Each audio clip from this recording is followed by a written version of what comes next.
Okay, तो शुरू करने से पहले एक ज़रूरी बात, ये जो भी हम डिस्कस कर रहे हैं, ये सिर्फ एजुकेशनल पर्पस के लिए है। इसे कोई फाइनेंशियल एडवाइस मत समझिएगा, ठीक है?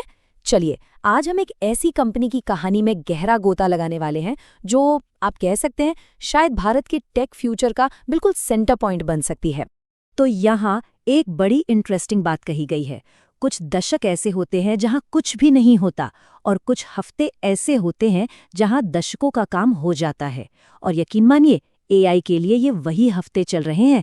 आज हम भारत की एआई क्रांति को एक बहुत ही खास कंपनी के लेंस से देखने वाले हैं, क्योंकि यहाँ जो स्पीड है ना, वो वाकई चौंकाने वाली है। चीजें दशकों में नहीं, हफ्तों में बदल रही हैं। अब जरा इस नंबर पर गौर कीजिए, क्योंकि यहीं से सारी कहानी शुरू होती है। दुनिया का 20% डेटा, 20% हम भारत में जनरेट करते हैं। सोचिए कितना ज़्यादा है ये। पर जब बात आती है इस डेटा को प्रोसेस करने की, मतलब एआई कंप्यूट पावर की, तो हमारे पास 2% से भी कम है। ये जो गैप है ना, ये एक तरफ तो बहुत बड़ी चुनौती है, लेकिन दूसरी तरफ ये एक ज़बरदस्त मौका भी है। और बस इसी गैप को, इसी मौके को भरने का एक बड़ा प्ले है E2E नेटवर्क्स। ये कंपनी इसी बात पर दांव लगा रही है कि वो भारत की जो एआई की उम्मीदें हैं, जो महत्वाकांक्षाएं हैं, उनको हकीकत में बदलने वाली डिजिटल बैकबोन बन सकती है। तो सवाल उठता है कि भाई, E2E नेटवर्क्स आखिर करता क्या है? और इससे भी जरूरी, इनका कॉम्पिटिटिव एज क्या है? मतलब इनकी वो खाई या मोट क्या है जो इन्हें दूसरों से बचाती है। ओके, तो इसको थोड़ा डीप में समझते हैं। देखिए, जो बड़ी बड़ी ग्लोबल कंपनियां हैं ना, उनकी तरह E2E हर चीज करने की कोशिश नहीं करता। इनका फोकस बिल्कुल लेजर शार्प है।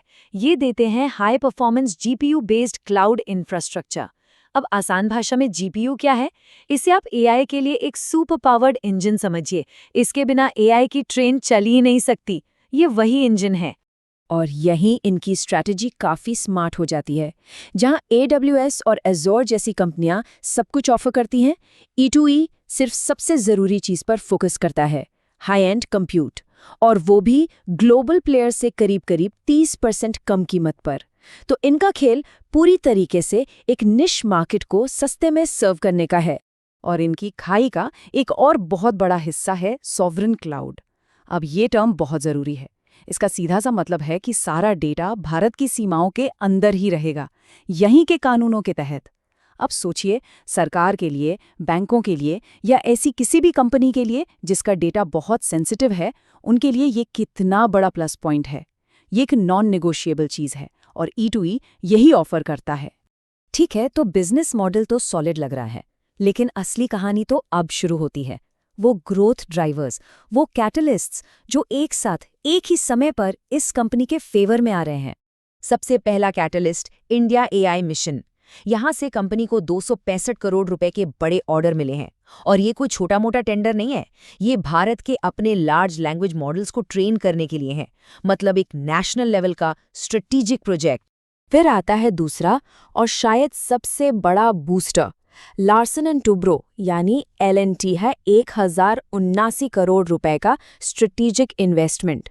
अब ये सिर्फ पैसा नहीं है, ये इंडस्ट्री के एक दिग्गज की तरफ से एक बहुत बड़ा वोट ऑफ कॉन्फिडेंस है।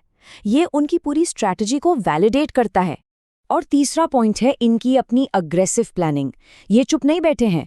मार्च 2026 तक लगभग 4096, मतलब करीब 4100 लेटेस्ट एनवीडिया ब्लैकवेल जीपीयूज लगाने का प्लान है।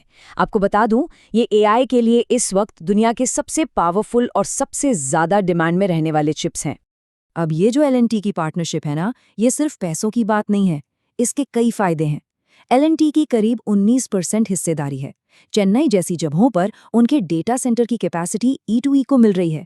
L&T खुद एक चैनल पार्टनर की तरह काम कर रहा है, जिससे बड़ी बड़ी डील्स आ रही हैं।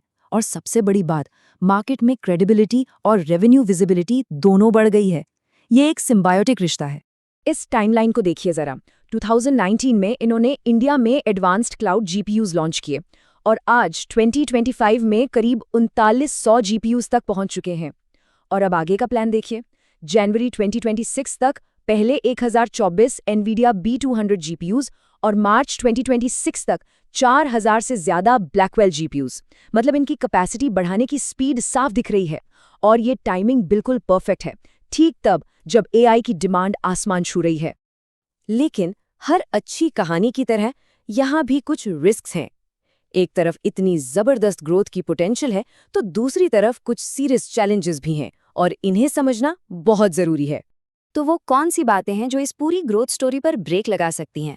वो कौन से रेड फ्लैग्स हैं जिन पर नजर रखनी चाहिए? आइए एक एक करके देखते हैं।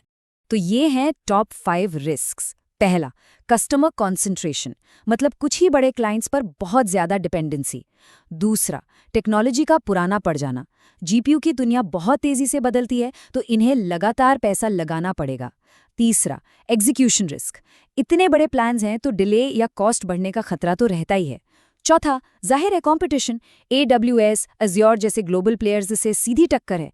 और पांचवां, डेटा सिक्योरिटी, एक भी चूक इनकी रेप्यूटेशन को भारी नुकसान पहुंचा सकती है।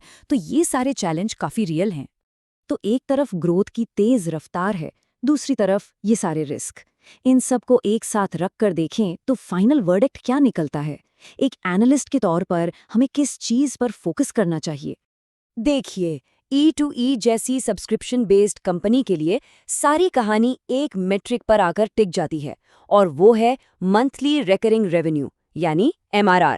यही वो नंबर है जो बताता है कि बिजनेस असल में कितना हेल्दी है और किस तरफ जा रहा है। और मैनेजमेंट ने यहाँ एक क्लियर टारगेट सेट किया है। मार्च 2026 तक 35 से 40 करोड़ रुपए की मंथली रेवेन्यू रन रेट। बस यही वो नंबर है जिस पर सबकी नजरें टिकी रहेंगी। यही इनका लिटमस टेस्ट है। तो इन्वेस्टमेंट के लिहाज से 3 सिनारियो बनते हैं। बुल केस, अगर ये 40 करोड़ का MRR टारगेट टाइम से पहले ही पार कर जाते हैं। बेस केस, अगर ये टारगेट टाइम पर अचीव कर लेते हैं। और बेयर केस, अगर किसी भी वजह से, चाहे वो कंपटीशन हो या एग्जीक्यूशन में कोई प्रॉब्लम, ये टारगेट मिस कर जाते हैं। सारी कहानी इसी एक टारगेट के इर्द गिर्द घूमेगी। तो आखिर में सवाल यही है, क्या E2E भारत को एक AI सुपर पावर बनाने वाली डिजिटल बैकबोन तैयार कर रहा है, या फिर ये एक बहुत ही कॉम्पिटिटिव मार्केट में एक हाई रिस्क बेट है? इसी सवाल का जवाब तय करेगा कि ये इन्वेस्टमेंट स्टोरी आगे चलकर क्या मोड़ लेती है।